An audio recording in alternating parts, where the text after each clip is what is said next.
To the effect. I will kill you for your stomach again. Aha! The final piece of the jigsaw. I think I am now in a position to reveal the mystery. This man was, of course, McCoy, the Canadian, who, as we heard, meeting Gascoigne in the street and being solicited for sixpence for a toffee apple, smacked him across the ear with a cry, "How's that for a grudge to harbour, you sniffling little wax-eye!" All those many years ago.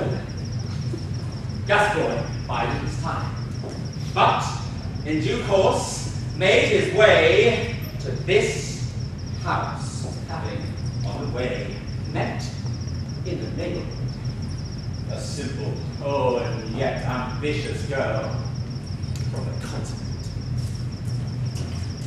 He was charming, persuasive, tall, I have no doubt. She would go straight to the top. She, flattered by his sophistication, taken in by his promise to see her all right on the night, gave in to his simple desires.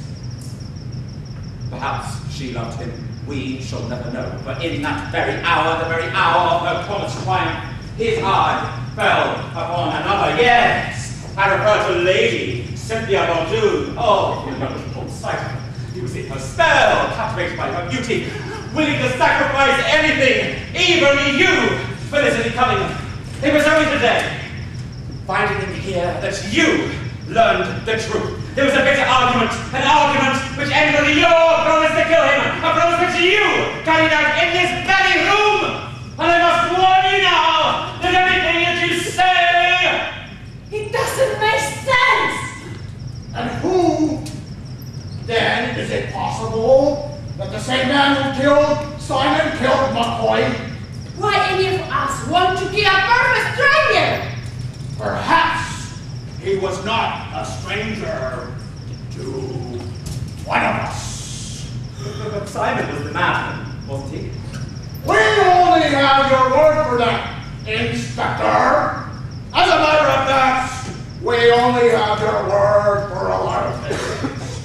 For example, McCoy. Who is he? Is his name McCoy? And is there any truth to this fantastic and implausible tale of insults inflicted in the Canadian streets? Suppose for a moment that the madman, having killed this unknown stranger for private and inscrutable reasons of his own, was disturbed before he could dispose of the body. So, having cut the telephone wires, he returned to the scene of the crime, masquerading as Chief Inspector Hound. But I'm not mad. I'm almost sure I'm not mad. Only to find that in the house was a man, Simon Gascoigne, who recognized the body as a man against whom you held a deep-seated grudge. But I didn't kill. I'm almost sure I didn't kill. I am asking you, are you the real Inspector Hound? You know damn well I'm not. What's this all about? I thought as much. I only dreamed. Sometimes I dream. So it was you, the madman killer, the stranger anonymous. Yes. Oh, it's horrible, horrible. We had a shrewd suspicion he would turn up here, and he fell right into the trap. What trap? I'm not the real Magnus Muldoon. It was a mere subterfuge.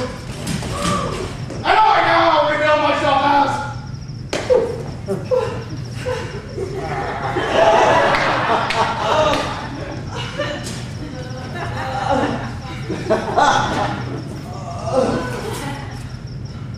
So, you're the real Inspector Hound? Yes!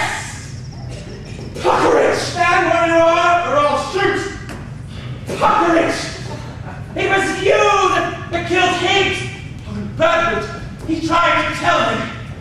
Stop in the name of the law!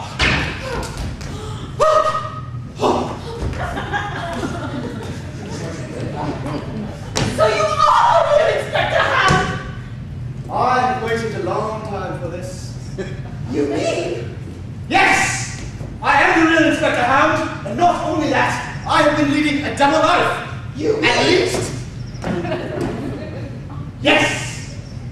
been 10 long years. But don't you know me?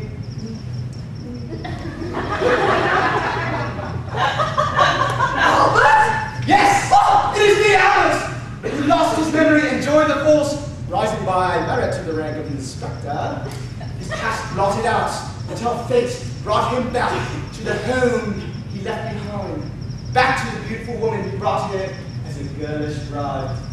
In short, my darling, my memory has returned, and your long wait is over.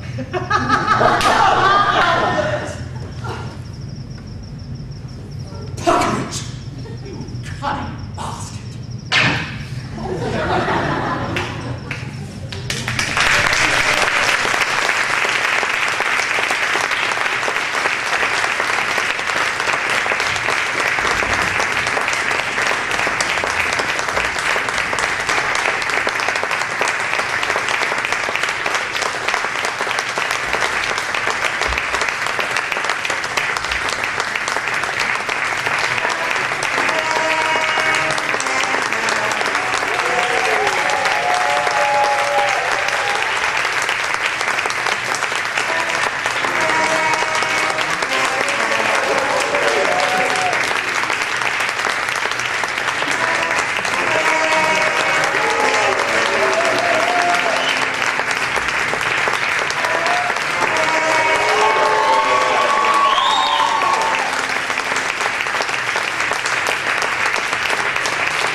Especially thanks to Jakarta International School for allowing Jakarta players to be back on their stage.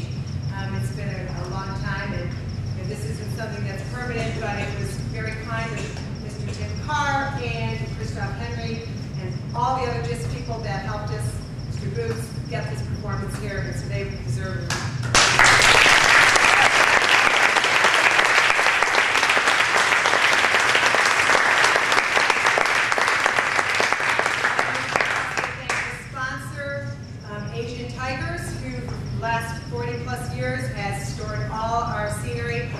Way before my time, some of you I met last night that have been with Jakarta players for a long time, so they know they've always been there to support me. So I don't have this in my garage.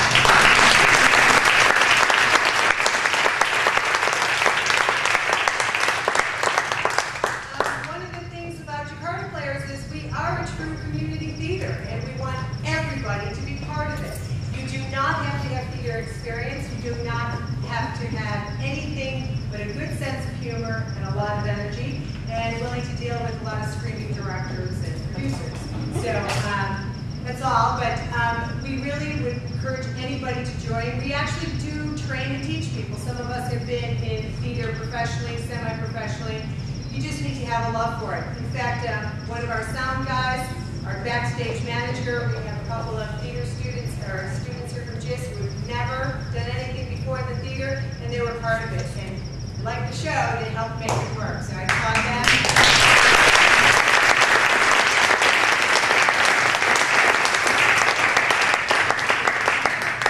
I have to thank you, our dedicated, faithful audience who keeps coming back, because of you, we are able to support Habitat for Humanity. All our proceeds this year go to Habitat for Humanity like it did last season. And in fact, we not only handed over a check to them recently for building homes, but a dedicated group of Jakarta players actually went out there with with some of the GIST students that are part of Backstage. They went and we built a foundation for one of the homes out there. It's wonderful to see the Ibu, who was really going to be living in the house. She stood there and watched us build it. So thank you. Because of you, we are able to give Indonesian families a home. So thank you very much.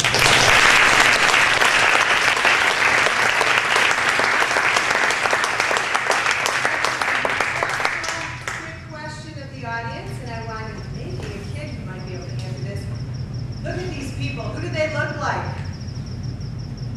Clue Cat. I'm sorry? The people from the Clue game. Yes!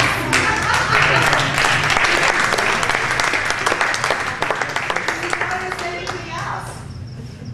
I'm upset. See, this whole thing is a true collaboration. This came with, in fact, a lot of these ideas. Huh? The weapons. The weapons, right. We've got the Clue weapons here, too. And there's one weapon. Does anybody remember this weapon? Anybody who's a Jakarta player audience? This was for Veronica's room. The weapon that suffocated the poor girl. So we threw a bit of everything. But thank you so much.